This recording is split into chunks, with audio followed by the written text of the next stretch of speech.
Hello and welcome. Today we're at Serious Cricket and I'm joined by Josh, a wicket-keeper coach, and in this video we're going to be taking you through the technical requirements for a wicket-keeper. We're going to be looking at mobility, movement and your strength and power required in different areas. Requirement number one is going to be ankle mobility, which when we're in our stance, standing up to the stumps, Josh is now going to get into a nice low position and you should be able to see a bit of a Z position where his back goes here, down to his hips, into his knees and then into his ankles. Where we need mobility through the ankles is in here to be able to get Josh's knee over his toes. If Josh was to sit back in his stance and almost go there, then he's probably going to fall over backwards onto his bum like so. A very simple ankle mobility exercise that you can do at home is simply get into a kneeling position, put your weight onto your front knee and then rock forward and try and really hold the end position and push down and forward for 5 seconds. You should feel a bit of a stretch in your calf, a bit of a stretch in the front of your ankle, and that will allow your ankle mobility to improve from say here to there, which will then allow you to sit, rather than be in this position, sit down deeper into a good stance position. Technical requirement number two is we're going to get stuck into our hip mobility. So why hip mobility is very important for keepers is because we spend a lot of time down in our squat, and if your hip mobility isn't very good, then all of this movement is going to come from your lower back and also your knees. The modern day lifestyle means that we spend a lot of our day sat down in a chair. What that then means is our hip flexor in the front of our hip here then gets very short and very tight because we're sat in a flex position. When we then stand up, we've got a few choices. So this hip flexor is very tight. What we could do is we could walk around like this all day. It would probably look a little bit weird. So what we do instead is we go into a position called anterior pelvic tilt, where our pelvis is tilted forward. This then means our lower back arches and we get a lot of tension in our lower back. If we then try and squat in this position, it's going to get even worse, and especially if we then have to reach from this position. So our hip mobility, it's really important, especially after we've been sitting down for a while, to be able to get these hips from being tight to open. Two simple hip mobility exercises we can do is we're just going to take a kneeling position, Josh, and we're going to focus on getting this front back hip forward. And I want you to imagine you've got a string on your tailbone, and then you're going to grab that string and pull it forward. And you should feel it in the front of this hip. Now what a lot of people will do, which Josh has gone into a tiny bit, is then almost lean back, okay? And if you're leaning back, that movement's coming through our upper body.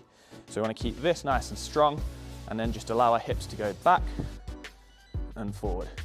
And you're almost pumping in there, releasing your tailbone and then pumping forward. There we go.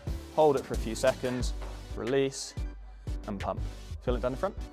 Perfect. And then exercise number two, which we can do, Josh, is we'll just go onto our bums and it's called a 90-90 position.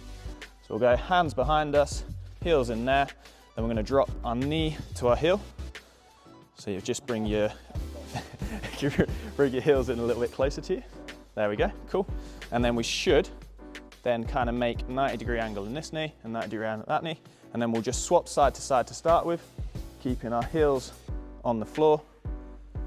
And that's kind of the first warm-up exercise, where you'll just get a little bit of movement through your hips. And then if we want to make that even harder, or get even more of a stretch, we're then gonna stay on this side. Perfect. Make a bit of a rectangle in there, which you've already got. And then we want to try and just turn this chest over your front knee. And then you'll feel that in your left hip now, Josh, I imagine. And then bring your right hand onto your left knee and push that down. And you can just hold that position. And then there's many variations we can do here.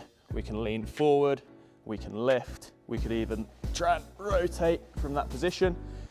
But once you get up, you're going to feel your glutes, your hips will be a lot looser, a lot more free.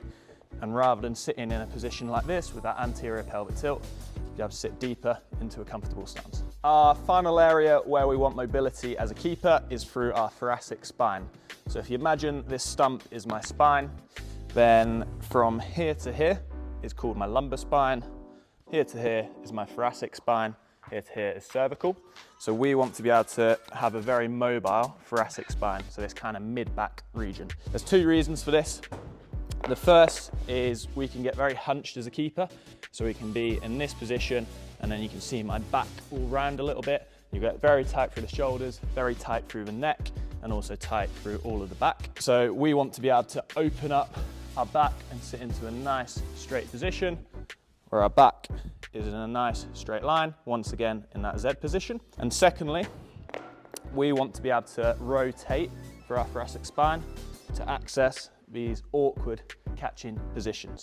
So often when we're having these catches in and around our armpit, when it's turning and bouncing, it's pretty hard to get there unless you're good at rotating through that area. Two exercises we can work on for our thoracic mobility. The first one, we're going to look to extend our spine.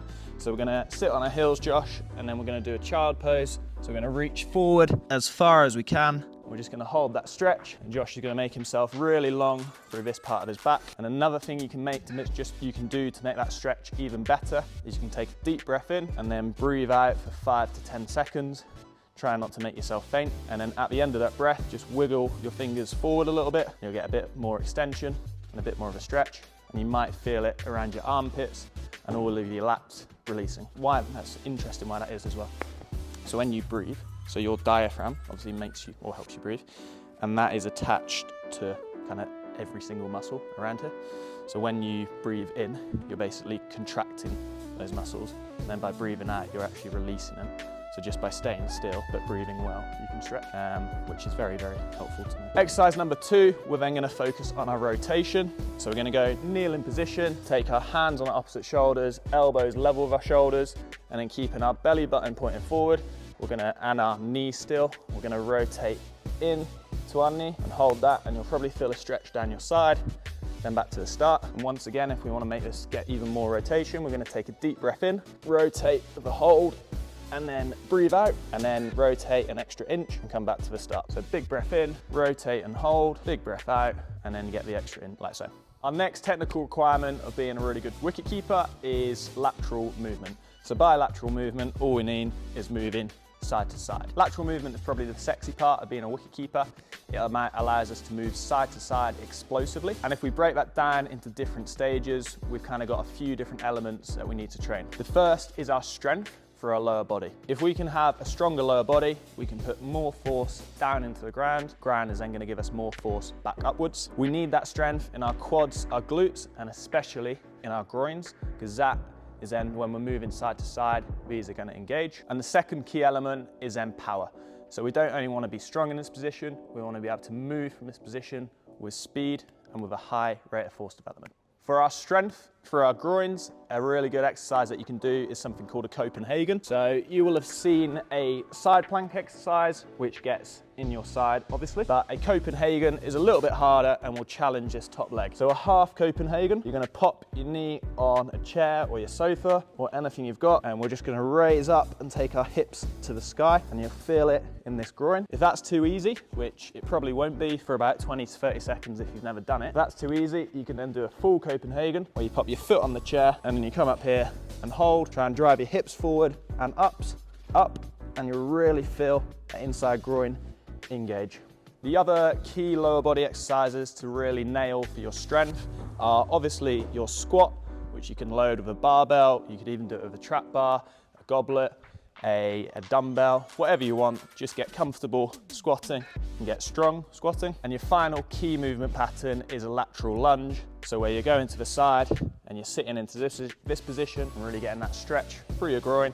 You can do that body weight, or you could hold weight, or you could even have maybe a landmine in there. Then to work on our lateral movement power, we're gonna do something called an ice skater. So we're gonna start on one leg here, and we're gonna hop laterally and catch it on our opposite side. And just go nice and steady to start with, and get comfortable, take it away. Nice. And then almost imagine you've got to get up and over something, and then you're also practicing on your landing. Perfect. And then a few other variations we could do with that to make it harder is we could go a rebound, so we're bouncing and catching straight in. We've gone through the 4 key technical requirements of being a wicket-keeper. If we remember, we've got our ankle mobility, our hip mobility, thoracic mobility, and then our lateral movement ability. I hope you've enjoyed that and look forward to a video in a few weeks' time where we'll be releasing a short wicket-keeper's warm-up that you can do before your games.